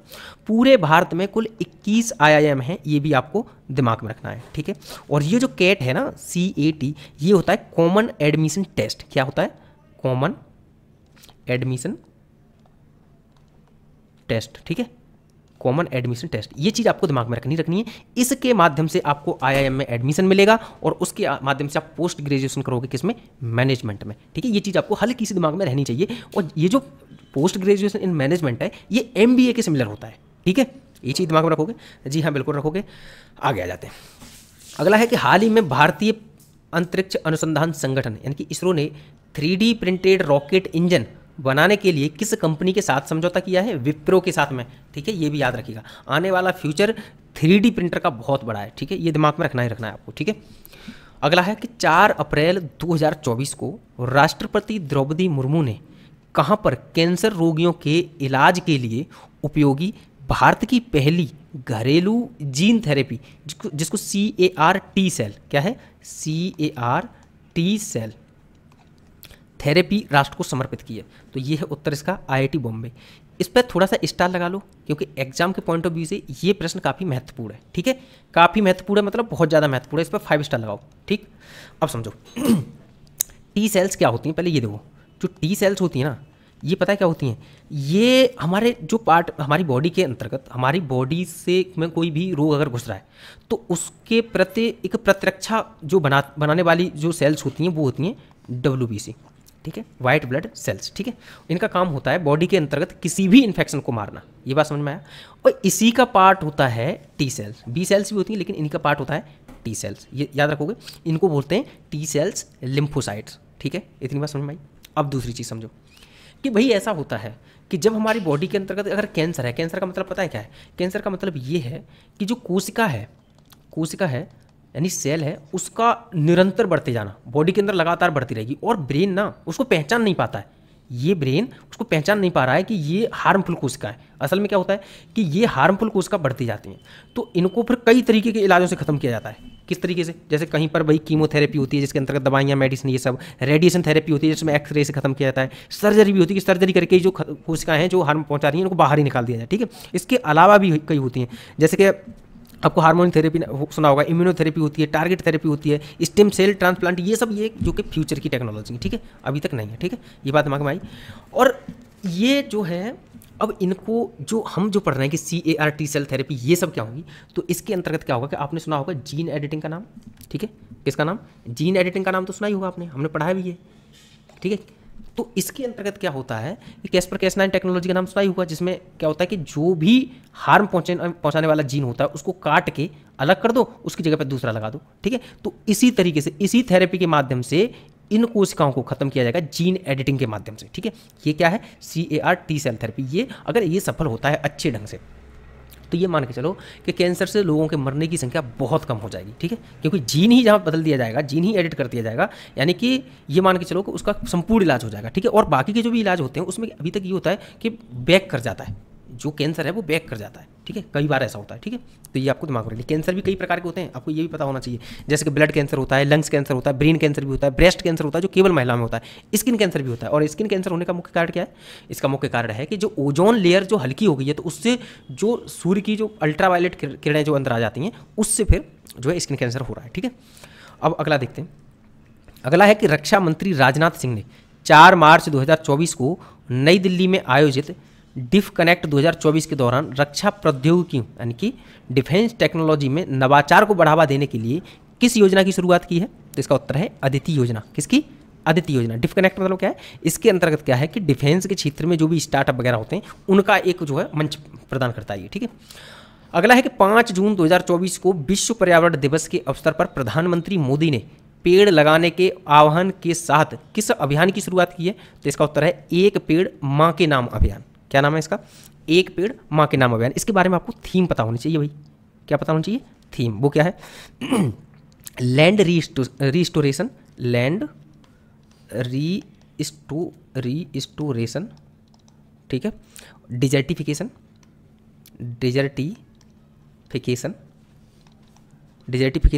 And drought resilience. क्या है, एंड ड्रॉट रेजिलियंस,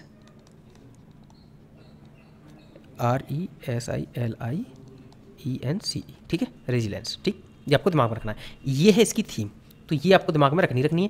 5 जून को मनाया जाता है विश्व पर्यावरण दिवस, ठीक है, तो थीम ये आपको दिमाग में रखनी है। और अभियान कौन सा शुरू किया है, एक पेड़ माँ के नाम अभियान, ठीक है, ये चीज़ आपको दिमाग में रखनी है। ये 2024 की थीम है, ये याद रखिएगा, ठीक, ये 2024 की थीम है। अगला है कि भारतीय मूल की महिला अंतरिक्ष यात्री सुनीता विलियम्स 5 जून 2024 को किस अंतरिक्ष मिशन द्वारा तीसरी बार इंटरनेशनल स्पेस स्टेशन पर पहुंची हैं, तो इसका नाम है बोइंग स्टार लाइनर मिशन। भाई अभी हमने चित्र दिखाया था आपको, ये है, ये भारतीय मूल की हैं, असल में ये नासा में कार्य करती हैं, ठीक है, लेकिन ये भारतीय मूल की हैं इसलिए इंपॉर्टेंट बन जाता है, ये दिमाग में रखिएगा, ठीक है। असल में इनके पास नागरिकता भी US की है और ये अमेरिका में ही काम करती हैं, लेकिन भारतीय मूल की हैं, ठीक, ये दिमाग में रखिएगा। अगला है कि हाल ही में कहाँ पर भारत का पहला आयुर्वेदिक कैफे खोला गया है, नई दिल्ली में, बिल्कुल सही है, आपको पता होगा, हमने पढ़ाया भी था इसको, ठीक है, इस पर चर्चा की थी, बस याद रखना इतना कि नई दिल्ली में, बहुत ज़्यादा महत्वपूर्ण है नहीं कि इसके लिए PhD की जाए इस पर, ठीक। अगला है कि मई 2024 में रिपोर्ट्स विदाउट बॉर्डर द्वारा जारी नवीनतम वार्षिक विश्व प्रेस स्वतंत्रता सूचकांक 2024 में 180 देशों में भारत को रैंक प्रदान कौन सी की गई है? 159वीं रैंक प्रदान की गई है, ठीक है। तो ये चीज़ आपको दिमाग में रखनी है, 159th रैंक प्रदान की गई है, ठीक है, ये दिमाग में रखोगे। ये नाम क्या है इसका? विश्व प्रेस स्वतंत्रता सूचकांक, ठीक। अब इसके बारे में ना, ये क्योंकि भाई इंडेक्स है, ये तो महत्वपूर्ण बन जाता है, तो इसके बारे में आपको पता होना चाहिए कि पहले नंबर पर कौन सा है, पहले, दूसरे और तीसरे नंबर पर, तीनों एक बार देखिए क्या है, ये तीनों हैं नॉर्वे, डेनमार्क, स्वीडन। क्या है? नॉर्वे, डेनमार्क और स्वीडन, ठीक है। देखो, नॉर्वे है पहला, डेनमार्क है दूसरा और स्वीडन है तीसरा, ठीक है। इन तीनों का आपको नाम याद रखना है, जो कि किसके द्वारा जारी की जाती है? ये जारी की जाती है रिपोर्ट्स विदाउट बॉर्डर के द्वारा। और नाम क्या है इसका?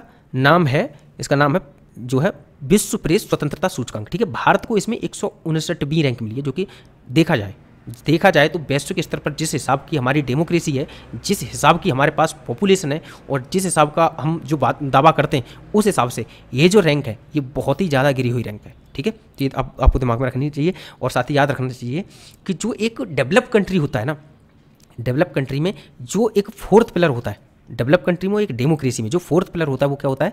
वो होती है मीडिया। और मीडिया को स्वतंत्र रहना किसी भी देश में बहुत जरूरी होता है, ठीक है। नहीं तो वो जो शासन है वो निरंकुशता की ओर बढ़ता है। तो हम उम्मीद करते हैं कि भविष्य में हमारे देश में जो रैंकिंग है, ये जो प्रेस की स्वतंत्रता की रैंकिंग है, वो जरूर अच्छी होगी, ठीक है।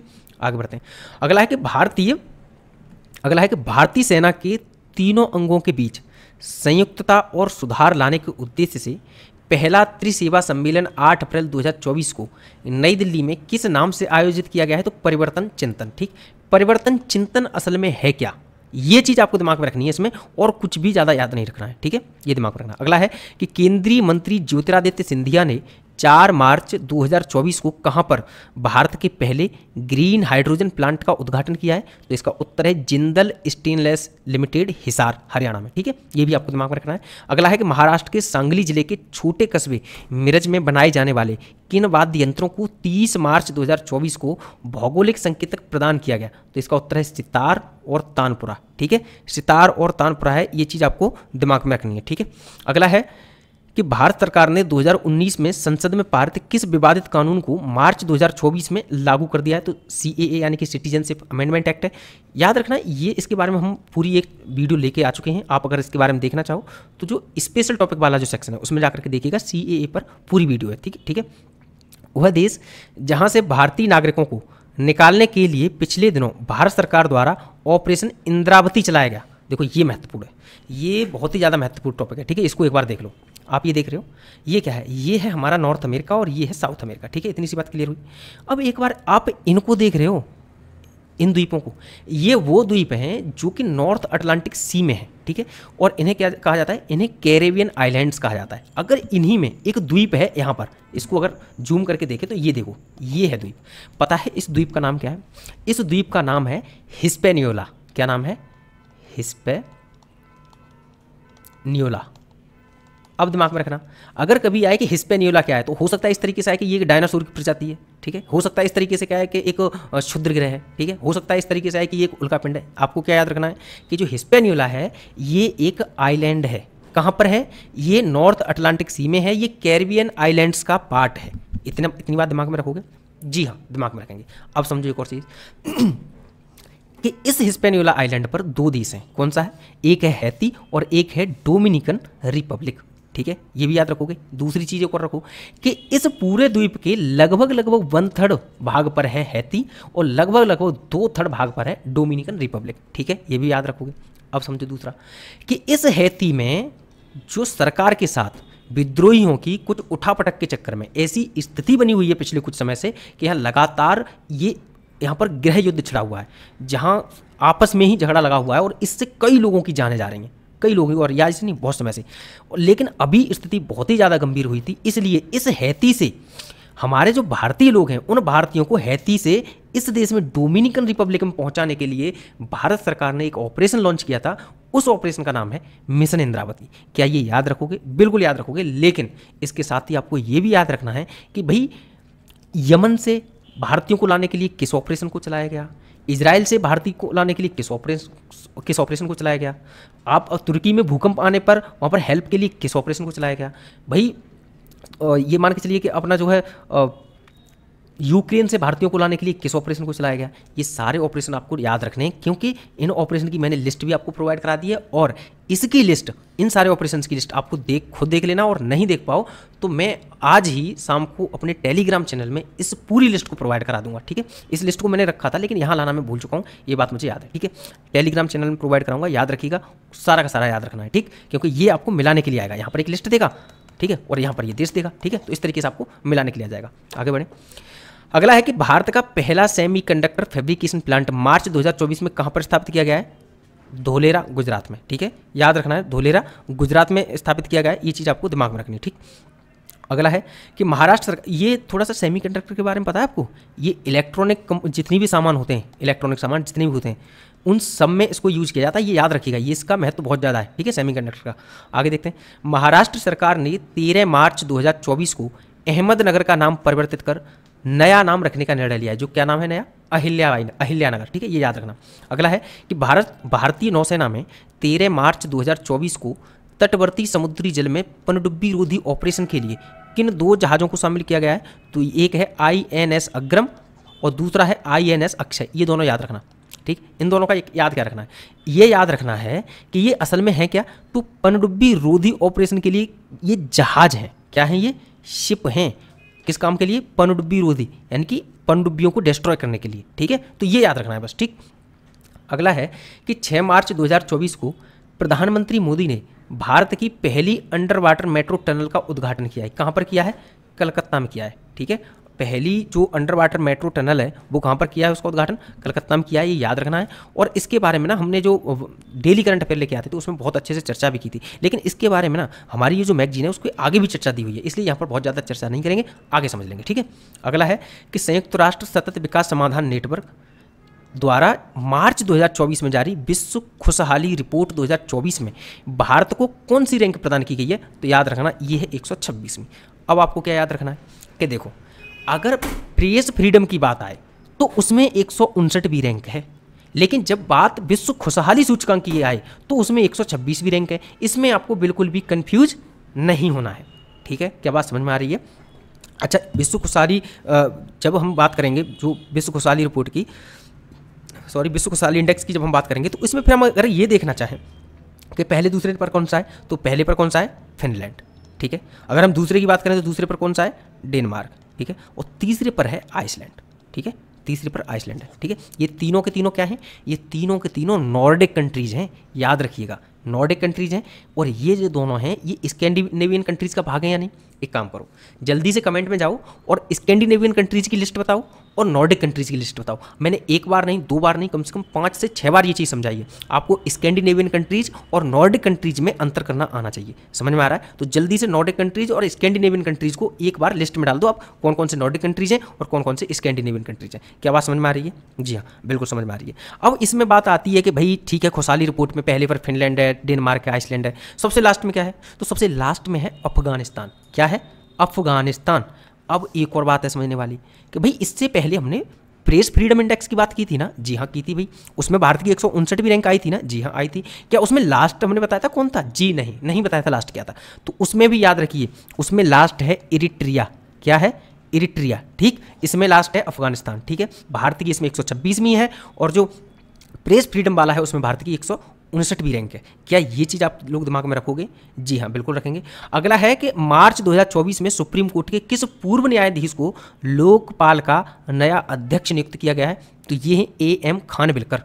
देखो, हमें पता है कि हाल ही में भारत के लिए जो पहले लोकपाल बने थे वो कौन थे, तो उनके बारे में आपको बिल्कुल याद रखना चाहिए क्योंकि ये इतिहास बन चुका है। इनका नाम है पिनाकी चंद्र घोष। क्या नाम है इनका? पिनाकी चंद्र घोष नाम है। याद रखिए, ये आज के लिए नहीं, कल के लिए नहीं, हमेशा के लिए महत्वपूर्ण है ये टॉपिक, ये जो पॉइंट है, ठीक है। पिनाकी चंद्र घोष कौन है? वो हमारे भारत के पहले लोकपाल हैं, ठीक है। और जो दूसरे बने वो कौन बने? अब वो बने AM खानविलकर।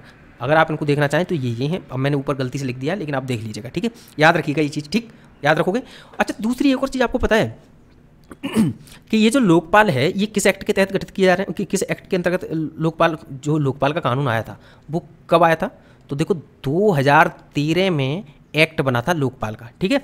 लोकपाल व लोकायुक्त अधिनियम 2013, इसके अंतर्गत ये पद गठित किया गया है, ठीक है। इनकी जो नियुक्ति की जाती है किसके द्वारा की जाती है ये पता है? ये पता होना चाहिए भाई, बिल्कुल पता होना चाहिए। नियुक्ति की जाती है राष्ट्रपति के द्वारा, ठीक, राष्ट्रपति के द्वारा नियुक्ति की जाती है। और दूसरी बात एक और, इनका टेन्योर कितना होता है, यानी कि इनका कार्यकाल कितना होता है, जी हाँ 70 साल के हो जाए या तो ये, और या फिर इन्होंने 5 साल तक इन्होंने अपना कार्यकाल किया हो, या तो इन्होंने अपनी सेवा दी हो 5 साल तक, तो इनको इनकी पदान्नति हो जाएगी, यानी कि पद से हट जाएंगे। और या फिर इनकी जो अधिकतम उम्र है वो 70 साल की हो चुकी हो, तो फिर ये पद से हट जाएंगे। क्या ये बात समझ में आ चुकी है? जी हाँ, महत्वपूर्ण बातें समझ में आ ही चुकी होंगी। आगे बढ़ते हैं। अगला है कि मार्च 2024 में जारी तेंदुआ रिपोर्ट 2024 के अनुसार भारत में तेंदुओं की कुल संख्या कितनी है? 13,874। क्या ये चीज़ आप लोग दिमाग में रखोगे? जी हाँ, ये चीज़ आप लोग दिमाग में रखोगे। क्या है? तेंदुआ की कुल संख्या कितनी है? 13,874। ठीक है, अब एक बार देख लेते हैं हम कि कहीं रिकॉर्डिंग रुक तो नहीं गई है, क्योंकि कई बार ऐसा होता है मुझे डबल बार मेहनत करनी पड़ती है। ठीक है, तो एक बार देख लेते हैं हम रिकॉर्डिंग तो नहीं रुक गई है। हाँ, हमारी रिकॉर्डिंग चालू है। चलो चालू है। ठीक है, कई बार ऐसा होता है कि रिकॉर्डिंग रुक जाती है, तो मुझे 2 बार क्लास को रिकॉर्ड करना पड़ता है, तो ये पता नहीं मिस्टेक कैसे हो जाती है। तो एक बार यहाँ पर भी हो चुका है, इसीलिए मैं पीपीटी पर लेके आया हूँ, क्योंकि पीडीएफ पर ना कुछ इशू बन रहे थे उसमें। एक तो क्लियर नहीं आ रही थी, और दूसरा कि ये कि एक बार रुक भी चुकी थी, इसलिए मुझे थोड़ा सा डर लग गया कि कहीं ऐसा ना हो फिर से रुक जाए, सारी मेहनत बेकार हो जाए। ठीक है, चलो अगला है कि 18वीं लोकसभा के चुनावों के लिए चुनाव आयोग ने किसके साथ मिलकर मेरा पहला वोट देश के लिए अभियान शुरू किया है? इसका उत्तर है शिक्षा मंत्रालय के साथ मिलकर। खास महत्वपूर्ण है, नहीं आगे बढ़ते हैं। 28 फरवरी 2024 को प्रधानमंत्री मोदी ने कहां पर देश की पहली हाइड्रोजन ईंधन चालित फेरी की शुरुआत की है? तो इसका उत्तर है थूथुकुडी, तमिलनाडु में। अगला है कि मार्च 2024 में स्विस संगठन IQAIR द्वारा जारी वायु गुणवत्ता रिपोर्ट 2023 में दुनिया की सबसे प्रदूषित राजधानी कौन सी है? तो नई दिल्ली है। ठीक है, आगे चल के हम इस पर और अच्छे से बात करेंगे, क्योंकि आगे भी ये खबर दी हुई है। ठीक, अगला है कि 21 से 23 फरवरी 2024 को नई दिल्ली में आयोजित 9वें रायसीना डायलॉग का केंद्रीय विषय था चतुरंगा, संघर्ष, प्रतियोगिता, सहयोग और निर्माण। चलो याद रखना ये चीज़। क्या याद रखोगे? कि जो चतुरंगा है, यानी कि जो विषय है वो क्या है? चतुरंगा है, जो 4 चीज़ों पर फोकस करता है। क्या क्या है? संघर्ष, प्रतियोगिता, सहयोग और निर्माण। ये 4 चीज़ याद रखोगे? जी हाँ, बिल्कुल रखोगे। अच्छा, एक और चीज़ आपको पता है, ये जो कॉपरेशन है, यानी कि जो एक संगठन है रायसीना, ये कब से शुरू हुआ था? ये 2016 से शुरू हुआ था। याद रखोगे? जी हाँ, बिल्कुल याद रखोगे। ठीक है, इसको याद रखना, 2016 से शुरू हुआ था। ठीक है, कुल इस बार 115 देशों ने भाग लिया था। ठीक है, ये भी याद रखोगे। जी हाँ, ये भी याद रखोगे। ठीक है, ये ना असल में जियो पॉलिटिकल और जियो इकोनॉमिक्स के लिए है। ये संगठन जो करता है इस चीज़ पर जोर देता है कि जो एक जियो पॉलिटिक्स होती है ना, भू राजनीति, एक उस पर, और दूसरा भू के माध्यम से जो आर्थिक लाभ पहुंचते हैं उसके लिए ये शुरू किया गया है। ठीक है, तो ये चीज़ आपको दिमाग में रखना है। अगला है कि फरवरी 2024 में द इकोनॉमिक इंटेलिजेंस यूनिट द्वारा जारी लोकतंत्र सूचकांक, ये लो भाई, डेमोक्रेसी इंडेक्स में भारत को रैंक कौन सी मिली है? तो उत्तर है 41वीं। ये भी याद रखना है, ये भी महत्वपूर्ण है, याद रखना है। देखो, इंडेक्स पिछली बार हालांकि नहीं आया था, लेकिन जरूरी नहीं कि हर बार नहीं आए। ठीक है, क्योंकि उससे पहले 2 इंडेक्स आए थे, तो ये आपको दिमाग में रखना है इस इंडेक्स के बारे में। साथ ही इसको जारी किसने किया है? इसको जारी किया है द इकोनॉमिक इंटेलिजेंस यूनिट के द्वारा। द इकोनॉमिक इंटेलिजेंस यूनिट, यानी कि देखो, इकोनॉमिक इंटेलिजेंस यूनिट। अब इसके बारे में हल्की सी तो जानकारी होना जरूरी है। पहली जानकारी ये कि इसका जो हेड क्वार्टर है वो लंदन में है। ठीक है, लंदन कहाँ है? यूके। ठीक, दूसरी चीज़ आपको ये भी याद रखना जरूरी है कि इसकी जो स्थापना की गई थी वो कब की गई थी? 1946 में इसकी स्थापना की गई थी। तो ये चीज़ आपको दिमाग में रखनी है। ठीक है, और खास चीज़ों पर ज़्यादा ध्यान नहीं देना है, लेकिन इस चीज़ पर ध्यान देना है। ठीक, और 41वीं रैंक भारत की आई है। ठीक है, ये भी।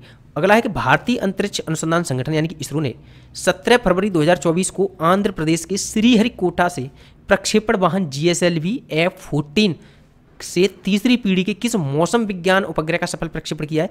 INSAT 3DS। अब देखो क्या लिखा है, ये इनसैट 3DS। हमने क्या कहा था कि जहां इनसैट के बाद में 3D 4D ये सब आए और पीछे कुछ भी अक्षर लगाओ, तो वो कौन से उपग्रह, वो किसके लिए होगा? वो मौसम विज्ञान के लिए होगा। ठीक है, यानी कि वो किसके लिए होगा? वो मौसम के लिए होगा, मौसम का पूर्वानुमान लगाने के लिए और उसकी जानकारी देने के लिए होगा। ठीक है, ये दिमाग में रखना। ठीक, आगे बढ़ जाए, चलो आगे बढ़ते हैं। अगला है कि 15 फरवरी 2024 को इलेक्ट्रॉनिक और IT मंत्रालय द्वारा कहां पर पहले डिजिटल इंडिया फ्यूचर स्किल शिखर सम्मेलन का आयोजन किया गया है? तो इसका उत्तर है असम के गुवाहाटी में। ठीक है, डिजिटल इंडिया फ्यूचर स्किल शिखर सम्मेलन। ठीक है, अब इसमें पता है किस चीज़ पर ध्यान दिया जाता है? इस चीज़ पर ध्यान दिया जाता है कि भाई देखो, ठीक है, डिजिटलाइजेशन बढ़ रहा है, पूरे वर्ल्ड लेवल पर जो है टेक्नोलॉजी उभर रही है, तो हम वर्ल्ड लेवल पर जो टेक्नोलॉजी उभर रही है हम किस जगह पर स्टैंड करते हैं, इस चीज़ पर ध्यान देने के लिए और साथ ही इस चीज़ को दिमाग में देने के लिए, ताकि हम इस पर जो डिजिटलीकरण बढ़ रहा है उसके लिए कुछ इनोवेशन की जा सके, उसके लिए साक्षरता बढ़ाई जा सके, इन सब चीज़ों के लिए और टेक्नोलॉजी में हम वर्ल्ड लेवल पर जो है और कंपटीशन कर पाएँ, इन सब चीज़ों के लिए चर्चा की जाती है। उसके लिए ये जो है डिजिटल इंडिया फ्यूचर स्किल शिखर सम्मेलन का जो है आयोजन किया जाता है। कहाँ किया गया था? इसका किया गया था गुवाहाटी, असम में। ठीक है, ये चीज़ याद रखोगे? जी हाँ, याद रखोगे। अब जैसे कि उभरती टेक्नोलॉजी के बारे में तो आपको पता ही होगा, जैसे कि अब ये आर्टिफिशियल इंटेलिजेंस है, ठीक है, आपको पता है रोबोटिक्स है, ठीक है, रोबोटिक्स इसके बारे में आपको पता होगा कि भाई मशीन लर्निंग भी होती है, ठीक, मशीन लर्निंग जहाँ मशीनें मतलब जो है सीखती हैं खुद ही, ठीक है। इसके अलावा क्या होती है? इसके अलावा आपकी डीप लर्निंग भी होती है, ठीक है, ये सब चीज़ आपको, सेमीकंडक्टर भी है, साइबर सिक्योरिटी, इन सब चीज़ों पर चर्चा की जाती है इसमें, ठीक है। ये चीज़ आप लोग दिमाग में रखना, ठीक है, दिमाग में रखोगे ये चीज़ कि नहीं? ठीक है, दिमाग में रखोगे। अगला है कि फरवरी 2024 में open network for digital commerce यानी कि ONDC पर उपलब्ध होने वाली देश की पहली मेट्रो सेवा कौन सी बनी है? चेन्नई मेट्रो बनी है, ठीक है, ये चीज़ पता है आपको। अब एक बार इसको देखो, पता है वही जब आप कोई सामान मार्केट से मंगाते हैं तो जनरली क्या होता था कि आप स्टोर पर जाते थे, ठीक है, लेकिन अब क्या होता है, अब आप एक काम करते हैं कि आप स्टोर पर ना जा करके आप ऐसा भी करते हैं कि आप उसको अमेज़ॉन या आप फ्लिपकार्ट से आप उसको जो है ऑर्डर कर देते हैं और वो ऑर्डर आपको 1-2 दिन में आ जाता है आपके पास, ठीक है, ये होता है ई-कॉमर्स, ठीक है। अब समझो दोबारा से ये कुछ वैश्विक कंपनियां हैं जो भारत की मार्केट को कैप्चर करे हुए हैं, भारत की मार्केट पर अपनी पकड़ बनाए हुए हैं, ये भी पता है? जी हाँ, पता है। लेकिन अब भारत सरकार के द्वारा MSMEs को यानी कि छोटे और लघु उद्योग होते हैं उनको सपोर्ट करने के लिए, दिमाग में रखना, ये जो अमेज़ॉन और फ्लिपकार्ट है ना, ये बहुत बड़े बड़े टर्नओवर वाले जो प्लेटफॉर्म है, तो कभी कभी ऐसा होता है कि जो छोटे छोटे उद्योग होते हैं ना, जो MSME होते हैं, वो जब इन पर अपने सामान को रखते हैं सेल करने के लिए, तो यहाँ पर क्या है कि कॉम्पिटिशन इतनी क्रिएट कर दी जाती है कि ये जो छोटे छोटे जो मतलब सेलर होते हैं वो वहाँ पर अपनी पकड़ ही नहीं बना पाते और ये मार्केट से बाहर हो जाते हैं। कई बार ऐसा भी होता है कि मार्केट प्राइस उनका कॉस्ट प्राइस से भी कम कर दिया जाता है, वो सिर्फ इसलिए ताकि जो छोटी छोटी कंपनियां हैं वो मार्केट में पकड़ ना बना पाएं, और फिर क्या होगा, फिर मार्केट पर एक प्रकार की मोनोपोली होगी और फिर वो अपनी मनमानी करेंगे। जैसे अभी आपने देखा जियो ने सबसे पहले जितने भी छोटे छोटे नेटवर्क थे सबको फिनिश कर दिया और मार्केट में गिनी चुनी 2 से 3 कंपनियां रह गई।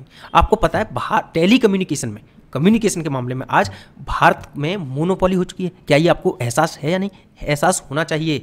जियो ने और ये 2-3 कंपनियां बची हैं, VI बची है इन्होंने और एयरटेल है, इन कंपनियों ने भारत की पूरी मार्केट को कैप्चर कर लिया है। और अब क्या है, अब ये है कि जो रिचार्ज पहले 200-250 में होता था वो 300 कर दिया और धीरे धीरे वो रिचार्ज अब बढ़ करके 600, 700, 800 रुपये में हो रहे हैं। ये क्यों हो रहे हैं? क्योंकि पहले इन्होंने छोटी छोटी कंपनियों को मार्केट से खत्म कर दिया, जब ये कंपनियां खत्म हो गई तो उसके बाद में इन कंपनियों को इन्होंने खुद खरीद लिया और उसके बाद में अब ये मनमानी कर रहे हैं क्योंकि अब जनता के पास सेकंड ऑप्शन नहीं है। क्या ये बात समझ में आ रही है? तो ऐसा ही होता है, मार्केट को कैप्चर करने के लिए, मोनोपोली करने के लिए पहले ये घाटे में जाते हैं लेकिन बाद में ये इकट्ठा अपना फायदा निकालते हैं। तो इसके लिए भारत सरकार ने क्या किया है कि MSME को लाभ मिल सके, उनको बराबर की भागीदारी वो दे पाएं और वो अपना जो है उभरने का जो है अवसर की क्षमता प्राप्त कर सकें। इसके लिए क्या किया है कि एक प्लेटफॉर्म ओपन खुला है, उसका नाम है ONDC। क्या नाम है इसका? ONDC, ठीक है। ये चीज़ आपको दिमाग में रखनी है। इसका जो अगर कहा जाए तो अगर इस पर देखें कि इस पर क्या क्या काम होगा, तो इस पर जो भी खरीद फरोख्त होगी वो सारी इस पर जो ऑनलाइन मार्केट की तरह इस पर होगी, ठीक है। ये चीज़ आपको दिमाग में रखनी है, ठीक। ये एक प्लेटफॉर्म है, ठीक, और इस पर अब सर्विस मिलेगी चेन्नई मेट्रो की भी, ठीक। ये चीज़ आपको दिमाग में रखनी है। अगला है कि वह वरिष्ठ IAS अधिकारी जिन्हें फरवरी 2024 में उत्तराखंड की पहली महिला मुख्य सचिव नियुक्त किया गया है, तो क्या है? राधा रतूड़ी, ठीक, ये याद रखना। अगला है कि हाल ही में तेज रफ्तार ट्रेन वंदे भारत, नमो भारत और अमृत भारत एक्सप्रेस की सुविधाएं पाने वाला देश का पहला राज्य कौन सा बन गया है? उत्तर प्रदेश, ठीक है। ये चीज़ तो हमें याद रखेगा। लेकिन क्या आपको पता है कि इसमें 3 ट्रेनों का नाम आया है? कौन सी है? एक है वंदे भारत, दूसरी है नमो भारत और तीसरी है अमृत भारत, ठीक है। इनको आपको इनके बारे में हल्का सा तो पता होना चाहिए कि वंदे भारत कब आई, दूसरी चीज़ नमो भारत कब आई, तीसरी चीज़ अमृत भारत कब आई।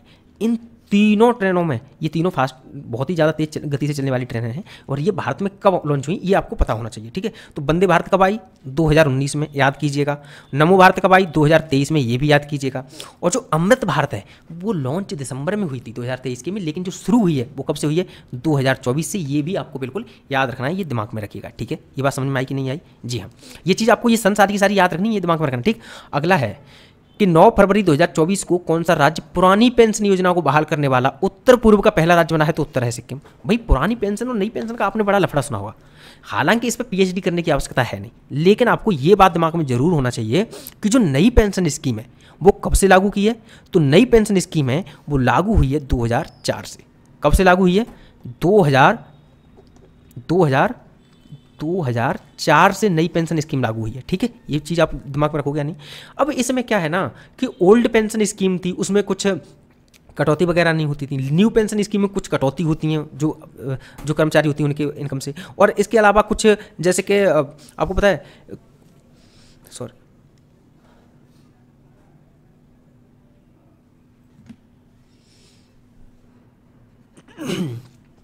जैसे कि आपको पता होगा कि जब न्यू पे कमीशन आता है, जब न्यू पे कमीशन बैठती है तो ऐसा होता है कि सारे कर्मचारियों की जो इनकम होती है वो बढ़ जाती है, ठीक है।